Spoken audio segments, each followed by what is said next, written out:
The Pentagon is considering a plan to add up to 7,000 additional U.S. forces to the Middle East to counter what it sees as an increasing threat from Iran. That is according to two U.S. defense officials. I will ask the National Security Advisor about that in just a bit. But the Pentagon's top policy advisor says the defense secretary has not officially made any decision. Tonight, the State Department is putting a very large number on the total of Iranian civilians killed in massive demonstrations there over that hike in gasoline prices. We're learning about U.S. seizure also of missile parts allegedly being smuggled to Yemeni rebels. Correspondent Trey Yingst reports on Iran tonight from Lisbon, Portugal. Overnight, the U.S. Navy reported seizing a cache of Iranian missile parts set to be delivered to rebels in Yemen. The operation highlighted the Western efforts to counter Iranian threats against American allies in the region, as Israel and the U.S. work towards a joint defense agreement.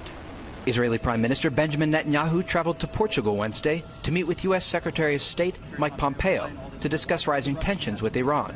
We're seeing the Iranian empire totter, and I think it's important to increase this pressure against Iranian aggression. Despite the Trump administration working to disengage from the Middle East, the relationship between the Americans and Israelis remains strong.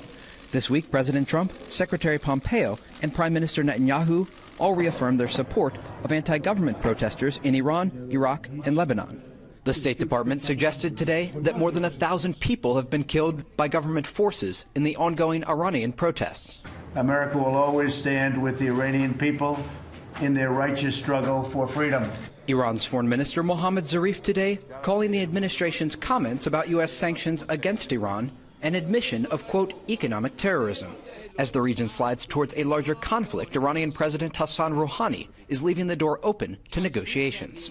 We haven't closed the windows of negotiations. If they are ready to lift the sanctions, we are ready to talk and negotiate, even at the level of heads of the 5+1 heads of countries. And we have clearly declared that before. A new report today says that Iran is building a missile stockpile in Iraq that could threaten Saudi Arabia, Israel, and U.S. troops in the region. Overnight airstrikes targeted a separate weapons stockpile in eastern Syria. When asked whether or not Israel was behind those strikes, Prime Minister Benjamin Netanyahu told Fox he doesn't comment on those types of questions. Brett?